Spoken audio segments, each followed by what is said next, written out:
¿Cómo le va? Bienvenido nuevamente sin censura, aquí en TVO, en la televisión regional, y bueno, los canales que nos hacen favor de acompañarnos en esta experiencia. Hoy de plácemes, nuevamente muy contento. Cada vez que platico yo con quien les voy a presentar ahora, que ya lo están viendo seguramente, me trae enormes y muy gratos recuerdos, muy gratos recuerdos, porque a pesar de que a lo mejor en esas épocas de infancia e inocencia no convivimos mucho, porque es como hora y media más viejo que yo, pero sí tuvimos oportunidad de conocer Juan Buenotorio, muy jóvenes, la oportunidad que da el servicio con esos maestros que tuvimos, ¿te acuerdas? Ese colegio estupendo que nos llevó pues, a dar clases en cárceles, ¿no? Que nos llevó a techar casas de cartón y a involucrarnos pues en el servicio social.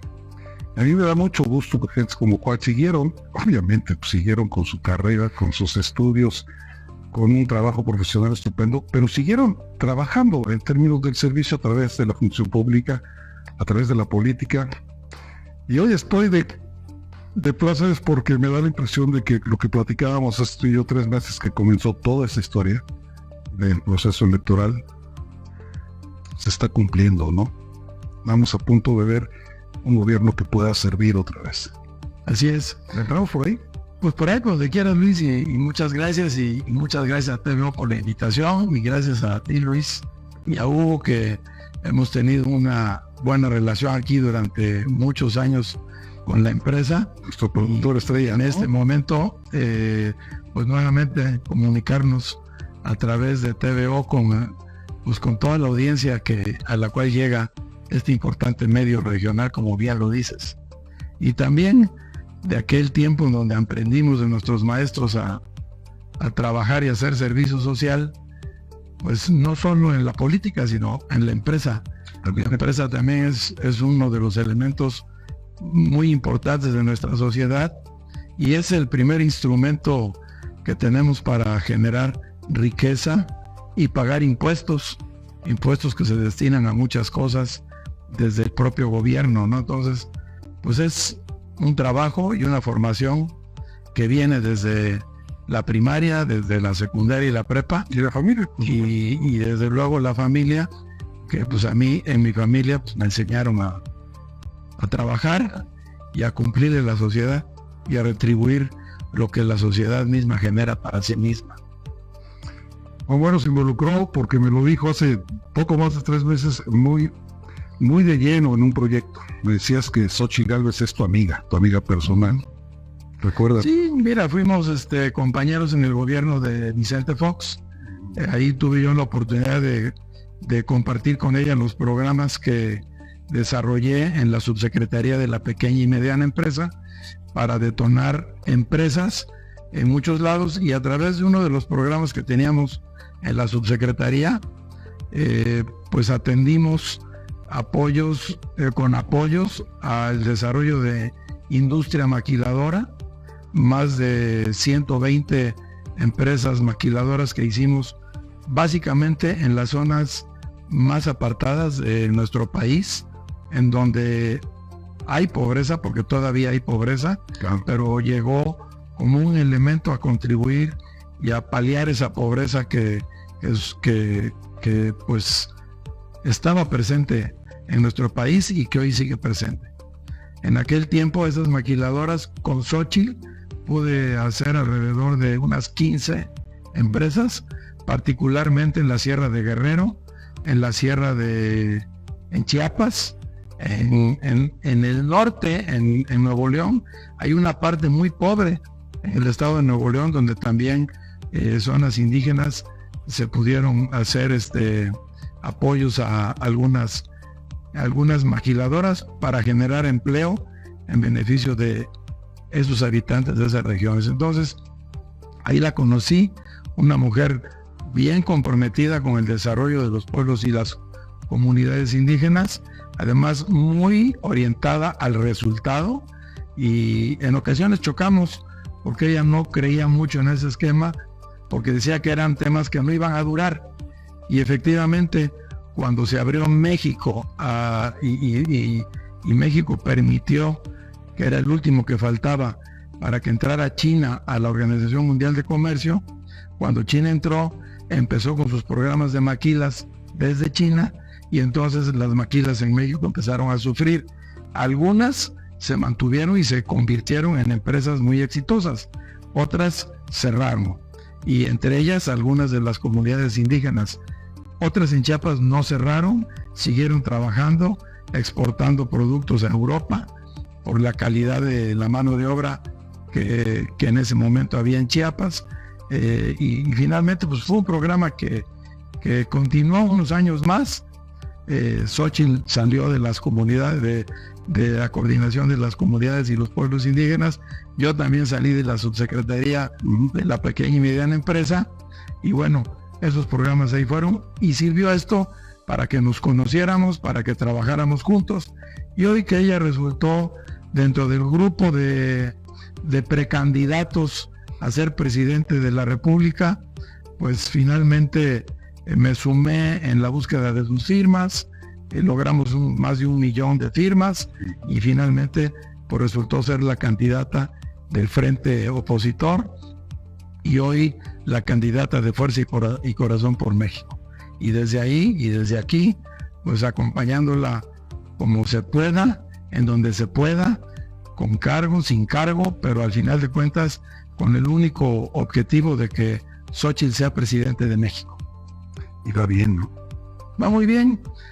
Pues mira, cuando surgió y cuando ella fue a tocar la puerta de Palacio Nacional, nadie podía imaginarnos, nadie nos imaginábamos Una senadora revoltosa. que iba a ser la candidata, ¿verdad? Claro. Y empezó, pues sí, con lejano posicionamiento ante la candidata oficial, pero hoy, afortunadamente, pues ya las circunstancias, la ciudadanía que la impulsó, la sigue impulsando.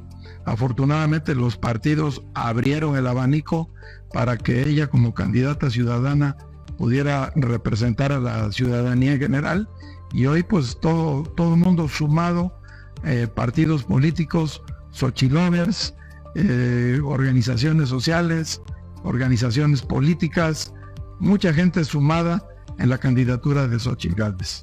Tú que además convives con sectores productivos, pero también con sectores políticos, independientemente de esta relación, y vamos a dejar al margen tantito para esta respuesta, si se puede, y me lo permites, ¿cómo perciben este sector, precisamente esta mujer, ¿no? A esta mujer que ayer lo dijo muy claro, yo sin partido, se lo dijo a los 270 intelectuales que se le sumaron, que es otra cuestión muy interesante, ¿no? Yo sin partido, yo no le hago caso a ningún hombre, a mí nadie me va a mandar. Muy interesante la propuesta, ¿no? Bueno, ella es una persona independiente, ¿Sí? Se ha abierto camino en la vida por sí misma, es una mujer muy luchadora. Cuando platica su historia así en algún grupo cerrado que da tiempo para poder expresar los detalles de buena parte de su vida, pues es admirable lo que logró, lo que ha logrado, y es admirable también que, como lo comenta ella empezó a hacer trabajo y labor social desde antes de estar en la política, desde las propias empresas que ella construyó y de la que ella es dueña y presidenta de sus empresas. Creo que ya se salió de las empresas por razones de la política, es obvio, pero son empresas que se han desarrollado en actividades de innovación, de tecnología, hace edificios inteligentes, hace procesos y programas para empresas, para manufactura, para el desarrollo de procesos. Su empresa, habiéndola ella iniciado, como dice, con una computadora y ella solita, y poco a poco fue conjuntando características en diversas personas que se fueron sumando y las fue sumando sus empresas, y hoy tiene empresas exitosas que no solo trabajan, como digo, aquí en México, sino en muchas partes del mundo donde su empresa está presente. Entonces es una mujer muy exitosa, y desde esas empresas, cuando empezó a crecer en sus empresas, desarrolló esa papilla que empezó a llevar a las comunidades indígenas desde 1993, 94, 95, mucho antes de que el presidente Vicente Fox la llamara a colaborar con él en la Comisión Nacional para el Desarrollo de los Pueblos Indígenas. Entonces, esa papilla, que era de nutrientes importantes para los lugares de mayor pobreza, la adoptó el gobierno del presidente Zedillo, y fue una papilla que estuvo distribuyendo durante ese gobierno a través de los DIF nacionales. Entonces, esa es una iniciativa de ella para atender realmente la nutrición en los lugares más pobres de México. Y así como eso, muchas actividades estuvo desarrollando en beneficio de la sociedad y más particularmente de las comunidades indígenas, de donde ella surge. Un día, hace poco estábamos en tu casa, en la casa de ustedes, escuchando, viendo las noticias y escuchando a Xóchitl decir, aquí en Veracruz, en algún lugar de Veracruz la semana pasada, dijo, y en cuestión de educación, todo mundo va a tener acceso a la inteligencia artificial, a la robótica, tienen que estudiar eso. Lo estaba haciendo en una comunidad pobre. Yo dije, nunca se está pasando. Mi mujer dijo, ¿será? Pero los dos chavos que estaban ahí dijeron, vaya, hasta que alguien va a hacer algo en este país, ¿no? Sí, bueno, Interesante, ¿no? eso se empezó a hacer con el presidente Fox y con ella en un programa de los pueblos indígenas, en donde antes que aprender a leer, ciertas comunidades aprendieron a manejar una computadora. Entonces en Chiapas. es factible. Y sí, es factible. Lamentablemente en aquel tiempo el programa que implementó el gobierno del presidente Fox de poner computadoras en la mayoría de las escuelas no tuvo el seguimiento, y lo voy a decir, de los propios maestros.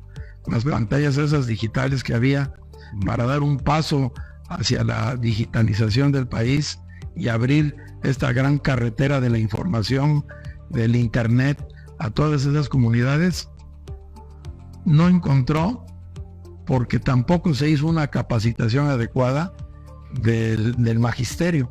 Entonces empezaron a descomponerse los equipos, empezaron a descomponerse a propósito, en muchos casos, y entonces es un programa que falló, que fracasó. Pero la realidad, si ese programa le hubiéramos dado entre todos la importancia que en aquel momento tenía, hoy México estuviera todo digitalizado y las personas estuvieran muy familiarizadas con las computadoras, con la internet, con la robótica y con la inteligencia artificial, que en aquel tiempo empezaba.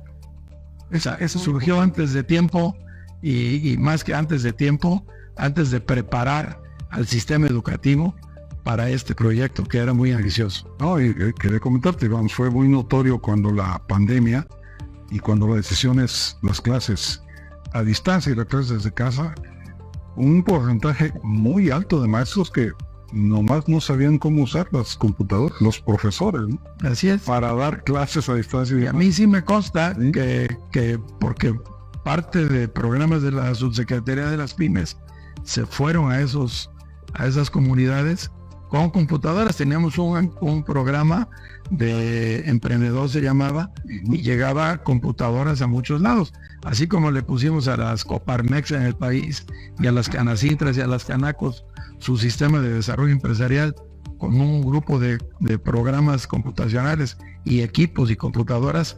En aquel tiempo hablábamos del software y del hardware, que eran los equipos. Bueno, también se pusieron esos en comunidades indígenas, pero pues, lamentablemente en algunos lugares siguió funcionando, otros evolucionaron a mejores condiciones, y tengo referencias de eso en muchos estados del centro del país, en el Bajío, en Aguascalientes, en León, en muchos lugares. Eso fue semilla para que se crearan fábricas de software.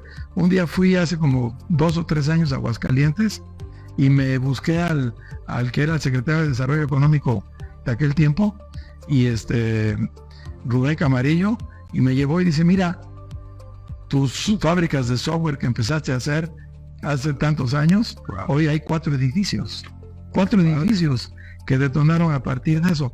Y todo está en la gente que lo supo utilizar y lo supo dimensionar y trabajaron para engrandecer esos programas y hacerlos muy rentables y muy útiles, sobre todo para jóvenes y estudiantes. Entonces, bueno, muchas cosas surgieron ahí. Ahí está el que sabe, o pues el que tiene información, pues es más fácil confiar y decidir. Por eso este tipo de programas, entre otros que hacemos, para que tengan la información de quién es quién. A Juan, bueno, Torio, casi lo pescamos en la banqueta. ¿Qué andas haciendo por acá? Cuéntame. Bueno, pues ahorita voy a alcanzar a Pepe Yunes, acompañarlo en los eventos de campaña que tiene hoy aquí en Ciudad de Mendoza y en Río Blanco. Y a partir del jueves, pues voy a acompañarlo prácticamente hasta el cierre, el miércoles en Coatzacoalcos, con la visita de Xochitl nuevamente, para un cierre de campaña. ¿En dónde? Allá, sí, va a ser en el centro de convenciones de Coatzacoalcos. Hay un cupo ahí para 2.500 personas. Entonces esperemos que la gente nos acompañe y le demos un buen respaldo a Xochitl ahí, y se sigue entusiasmando porque ha hecho un gran trabajo, ha remontado muy bien en las expectativas que teníamos todos, hay que decirlo.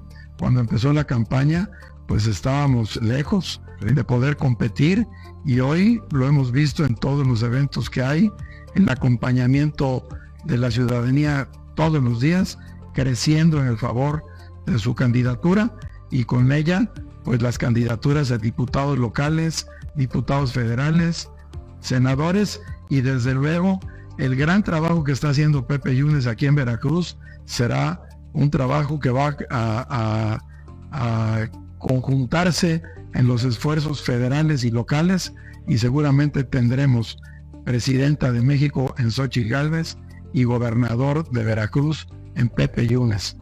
Será un gran gobernador Pepe y será una gran presidente Xochitl Gálvez. Bueno, aquí era sin censura, ya ni modo, no vamos a editar absolutamente nada, pero sí me gustaría un poco que nos acompañaras. ¿Cuáles serían los riesgos? Porque lo hemos platicado incluso con Pepe, y lo platicamos también con algunos distinguidos integrantes de la sociedad civil que encabezan esfuerzos ciudadanos, búsqueda de democracia y demás. Sí, los perfiles son buenos, sí, los proyectos son muy importantes. Sí, el diagnóstico que se tiene de la actualidad y de lo que se requiere para Veracruz y para México, pues nos queda claro que está entendido. Pero todavía está el fantasma de la elección de Estado, ¿no? Digo, viste Yanga, estás viendo a los carteros del servicio postal repartiendo publicidad morena. Mira, eso es lo que hacen los gobiernos retrógradas, ¿no? Sí. Al final de cuentas, este es un gobierno que no le gusta la democracia. Le gustó la democracia para llegar al poder, pero la ha estado torpedeando desde que llegó al poder, golpeando a los órganos autónomos, a todas las instituciones que nos hemos dado a través de la Constitución y las leyes, al órgano electoral, al INAI, para que nos garantiza la transparencia y la rendición de cuentas. Son instituciones que han sido golpeadas, instituciones surgidas de nuestra democracia, y las han sido golpeadas porque pues es evidente y manifiesto el tipo de gobierno que quiere hacer la cuarta transformación, gobierno de una sola persona, en donde todo fluya, en donde no haya equilibrios, en donde no haya pesos y contrapesos que ordenen el gobierno y el quehacer público. Entonces, pues ante eso estamos enfrentándonos. Tenemos una regresión a los años 70, cuando el PRI gobernaba en aquellos tiempos y era llevarse el carro completo de todo a todo, utilizando las estructuras de gobierno, utilizando la Secretaría de Gobernación como el órgano electoral, y eso es lo que añora judicial, y eso es lo que añora este gobierno, y está pues posicionado en imponer a su candidata en una elección de Estado. Ya la gente ha visto cómo andan los siervos de la nación coaccionando el voto a las personas que reciben programas sociales. Eso realmente es muy vil, es muy denigrante para las personas que reciben un apoyo del gobierno, que hay que decirlo, esos apoyos no surgieron en este gobierno, surgieron desde el presidente Fox, en el programa 70 y más, surgieron en el presidente Fox el programa del Seguro Popular, surgieron muchos programas de apoyo a la industria y al comercio y a la agricultura desde el gobierno del presidente Fox. Entonces son programas que han venido perfeccionándose en el tiempo y que en este último gobierno pues atiende a más personas, porque por ejemplo en el caso de los adultos mayores, porque hoy tenemos más adultos mayores de los que teníamos en el 2005. Entonces simplemente cumpliendo con el mandato constitucional, pues esos programas de adultos mayores pues siguen creciendo en número de personas, porque así lo manda la Constitución, no porque es una concesión, sea una concesión graciosa de este gobierno. En la Constitución están y se tienen que cumplir. Y para que nos oigan los dos casos, el que anda nervioso pensando en la mentira que le dicen y los mentirosos que andan diciendo que si pierde aquella se van a acabar. Hoy estamos dando a conocer aquí en TVO ya las fechas de pago de los próximos meses de aquí a fin de año.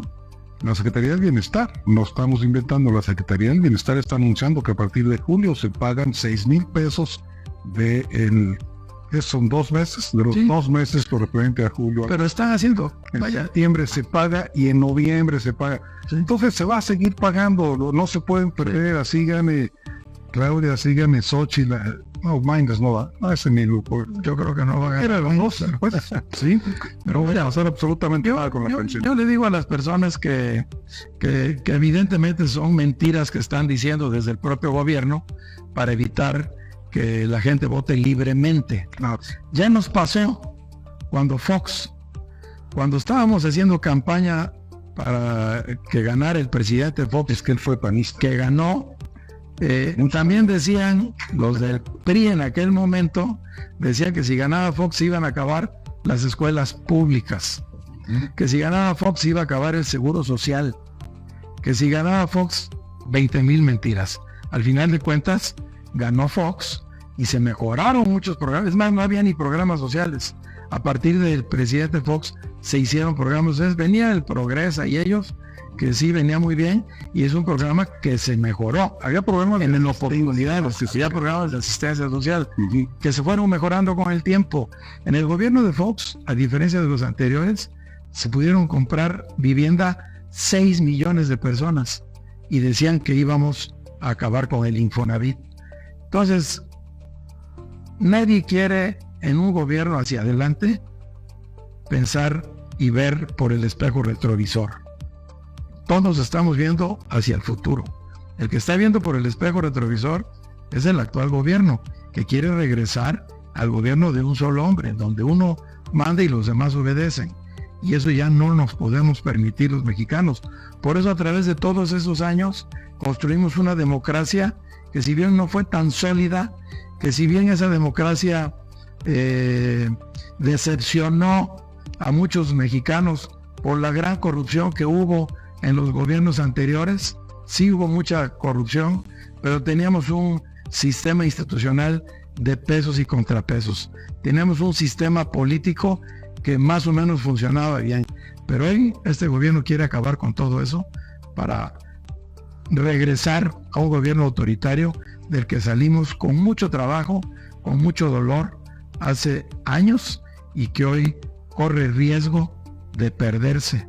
Por eso es que el día 2 de junio, es importantísimo ir a votar para decidir qué tipo de gobierno queremos. Si un autoritario que nos lleve a una dictadura de un solo partido, o un gobierno democrático que nos lleve a la libertad y a vivir sin miedo, como lo está proponiendo Xochitl Gálvez. Al día estos gobernadores anteriores corruptos y malos decían, es que el sistema del que hablan los llevó a la cárcel, algunos están en la cárcel. Sí, están en la cárcel. Este sistema los llevó al extranjero y están de embajadores. Exactamente. En el debate pasado sacó Sheinbaum las fotos de gobernadores que están en la cárcel Sí, precisamente por corruptos. sí, no nos metió este sexenio. Ese sistema los metió a la cárcel. Hoy tenemos evidencias de muchos corruptos y ni siquiera les abren sus carpetas de investigación. Están las denuncias puestas, pero no les abren sus carpetas de investigación. Y esa es la desgracia. Esa es la desgracia que podemos vivir hacia adelante. Y más con que la candidata quiere que siga la prisión preventiva oficiosa. Imagínense, en un sistema autoritario, todos podemos quedar al bote simplemente porque a alguien se le ocurrió decir que algo de nosotros. Y al bote, sin pruebas, sin juicio y sin nada. A eso nos estamos exponiendo y de eso se trata la próxima elección. Muy bien, pues les voy a recordar que el señor Juan Bueno Torios, no sé si es el único, pero es el único que yo conozco, y tengo nomás 43 años cubriendo cuestiones políticas en los medios veracruzanos, es el único que la tomó en serio y que fue candidato independiente al gobierno del estado, ¿verdad? ¿No hay más? Sí, bueno, aquí en Veracruz sí. ¿Sí hay más? No, No, en la pasada no hubo candidato independiente al gobierno de Veracruz y en esta tampoco. es que nunca ha sido fácil y No, es bien difícil. tú sí lo conseguiste. Es bien difícil conseguir 200,000 firmas para ser candidato. Nosotros conseguimos 240,000 y luego el tema es, no tienes espacios en los medios, ni en televisión ni en radio. A mí me tocaba un spot de televisión y de radio cada tercer día, uno cada tercer día, y a los partidos organizados pues tenían Tú cada 3 50, 60, 70 spots diarios, ¿no? Ahora en este tema de que renuncie fulano y que decline en favor de fulano y demás, y que nos pase los 9 millones de spots de radio y televisión disponibles. Ah, bro, 9 millones. Es un chorro, es un chorro. Te digo, y ahí también la parte de los recursos era muy importante, es muy importante. A los partidos formales, al PRI le dieron como 80 millones y al PAN también, 84 y 82 millones de pesos, y a mí me dieron 430,000 pesos. Ni la mitad de 1,000,000 de esos 80 que les dieron a ellos. Entonces, pues es muy difícil competir en esas circunstancias y hay que modificar la ley electoral para que los candidatos independientes ciudadanos puedan competir en igualdad de circunstancias con los de los partidos políticos. Y que entiendan los partidos políticos que son los ciudadanos, pues lo estamos demostrando los ciudadanos ahora, lo están mostrando nuestros candidatos ciudadanos también. Y Juan, qué gusto. Pues a mí también me da mucho gusto estar aquí Corriendo, sé que te tienes que ir al evento. Si se aburren el meeting, que no creo, pues tráete a Pepe y ponemos otra silla y seguimos platicando. Sale, no, ese trae ahorita, ya trae los segundos contados para estar cumpliendo compromisos de campaña y tratando de convencer cada vez a más veracruzanos de que Pepe Yunes es la mejor opción para Veracruz. Te agradezco mucho que hayas aceptado platicar con TVO. Con mucho gusto y muchas gracias a toda nuestra audiencia. Muchas gracias. A sus órdenes. Y sale. Gracias. Hasta la próxima. Gracias. Hasta luego.